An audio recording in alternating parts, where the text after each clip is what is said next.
Hello, and welcome to OnPoint, a podcast by Oak Street Funding, where we sit down with industry leaders to bring insights to the topics you want to hear about. I'm your host today, Jay Douglas, Vice President of Strategic Markets here at Oak Street Funding. Now, let's get on point.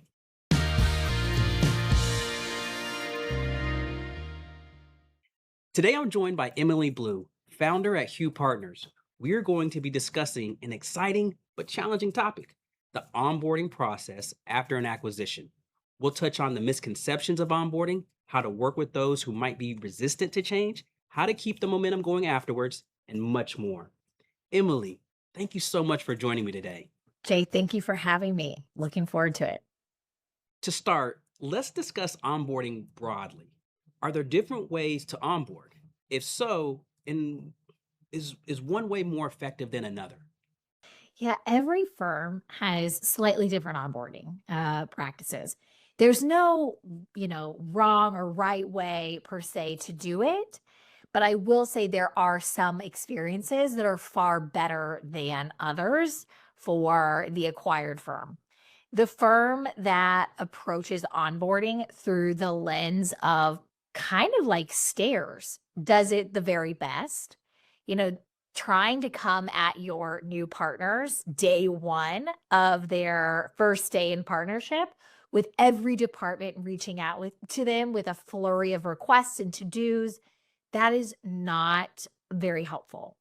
If you take the stair approach, it's, what is needed to get up and off the ground for day one. Step two is like, how do you get through week one? And what are all the things that are necessary to, take care of clients, to answer those client questions on that first week? And you keep climbing those stairs. Because a lot of people try to approach integration and onboarding, especially onboarding, through the lens of let's try to get onboarding done in a week or a month or 90 days. And the best onboarding truly happens over a much longer period of time and much gradual process with multiple connection points built into that process. I think that's an outstanding analogy of using and thinking about onboarding as a stair, that you're walking up a stair and building towards it. That's really great. Let's pivot to misconceptions, though. What are some of the common misconceptions about onboarding during and post acquisition? Yeah, onboarding tends to get defined incorrectly as an HR to do. So it's solely HR's job to onboard, new employees as well as new firms that come through acquisition. And that really is the wrong approach to take to onboarding. Onboarding should be a firm-wide initiative. Everyone should be rolling up their sleeves. Every department should be invested in helping, onboard and integrate their fellow partner firm to really set the firm up for maximum success. The other misconception that I commonly see is they try to relate onboarding to a period of time. And it's really hard to, put a time and a clock and when things are going to be done. You really should be taking kind of an approach to you're a continuous learner, right? You're continuing to learn new approaches, and whether you call that onboarding or not, it doesn't really have an end. You should be building relationships throughout that partnership. You should be learning together throughout that partnership. And so those are kind of the two biggest misconceptions that we tend to see as it relates to approaching onboarding. We all know how important it is to align cultures, but what other crucial elements should be considered when onboarding? Yes, that's such an important, question because one of the things that gets lost, especially in the world of M&A, is really having a deep understanding and appreciation for where they came from. You can't really onboard or integrate well if you haven't first spent time diligencing and understanding what systems did they, come from? What systems did they utilize? What processes were they utilizing with their clients? What are they used to expecting as it relates to, day-to-day operations and kind of workflows. When you understand where they came from and you have insight into the direction of what post-close integration looks like, it becomes much easier to build a roadmap from point A to point B. Everybody wants to get to point B, but if you don't first have an appreciation and an understanding from where they're coming from, what they're used to, you can have a lot of missteps, miscommunications, missed expectations of, what that change box and navigating that can look like. So, thinking about that point A, and maybe even before that, how important is it to have a core group of values that align between the two firms? It's everything. Truly, it is everything and cannot be underscored enough. When you think about the happiest partnerships, it really boils down to a deep alignment on a set of core values. You can do things differently. You can have different microcultures with across different offices within a firm, but without a common set of core values, you're missing the opportunity to create a vocabulary and a decision-making framework that aligns across all the different offices, all the different microcultures that exist within your macro culture. And when you try to integrate from a space of, different values, it's very challenging. Like that is where you can have a lot of frustrating, conversations, a lot of hiccups along the way.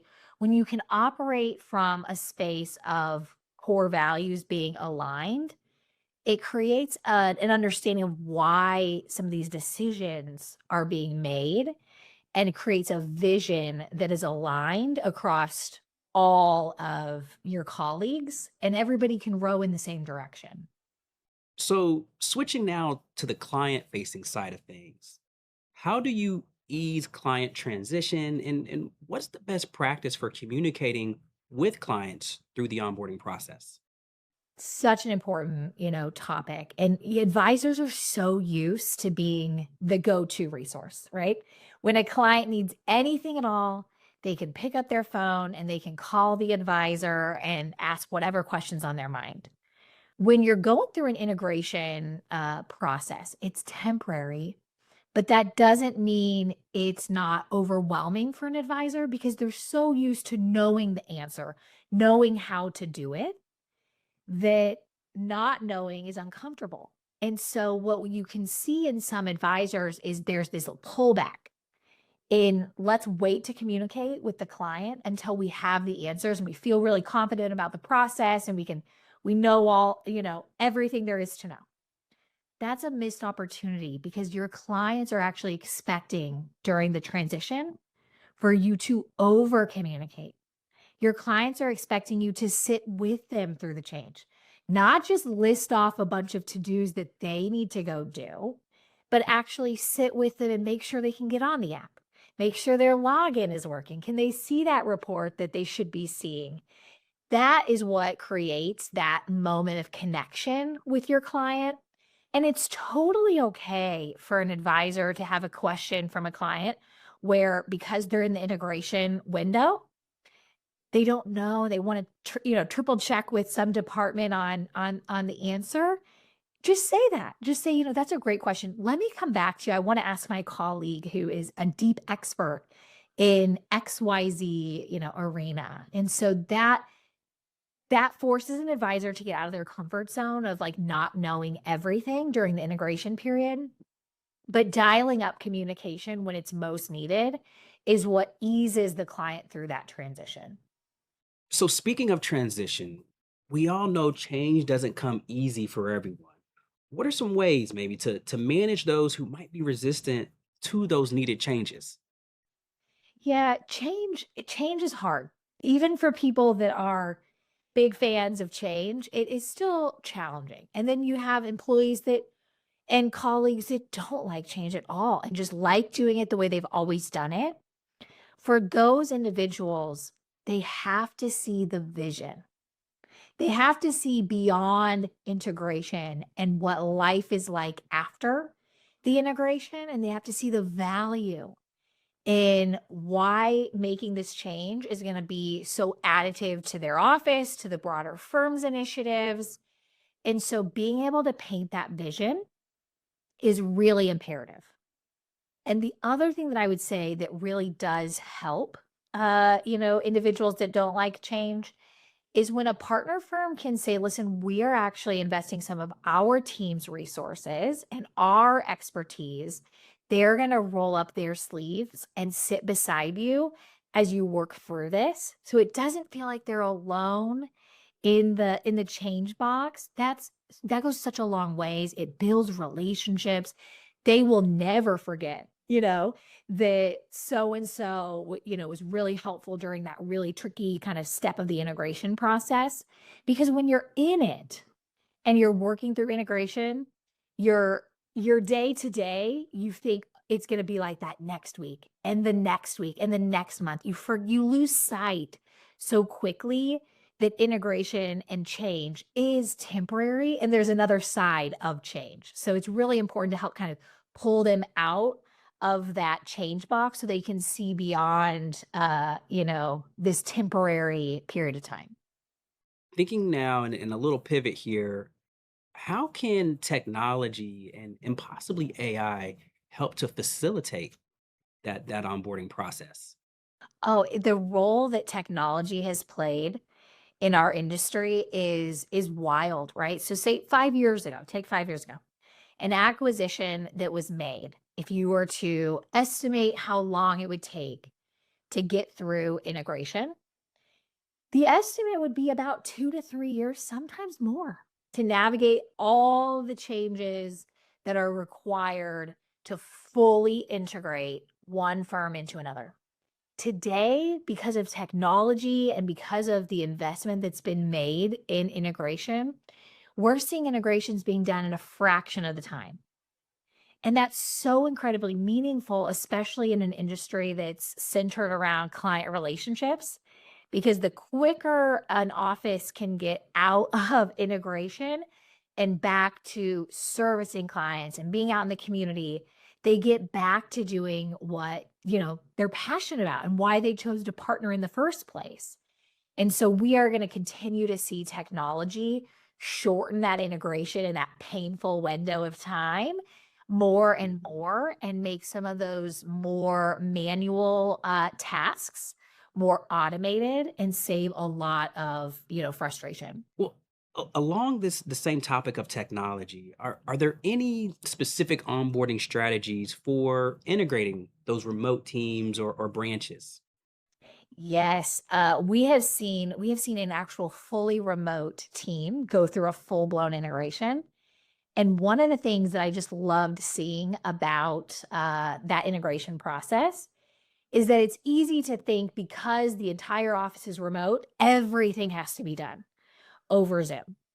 And this particular partner firm said, we're actually going to invite the entire remote office to our headquarters. And they spent a day meeting the colleagues of different departments. They went to dinner and broke bread and, built relationships with each other. And they did that prior to, close, prior to onboarding ever, occurring and integration, project plans ever being shared. And the power that had was significant. You take that moment and that experience of all coming together, and the team remembers that forever.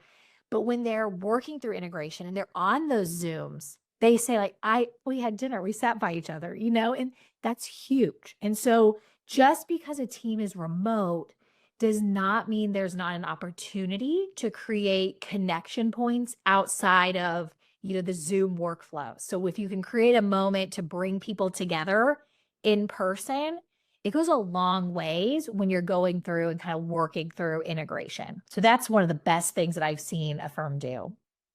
Well, let's talk about some specific cases. And this is a two-part question. Can you share an example of a company that went through the onboarding process and they did it right? They crushed it. And then maybe one that didn't quite crush it. What could that one have done better? So maybe just both sides of that. Absolutely. We've seen a firm, go through an acquisition process, and prior to close, they flew out the entire leadership team to the selling firm's organization, and they started with something that's really important, and they started with why they are excited to partner with them. What they found really exciting and attractive about that partnership.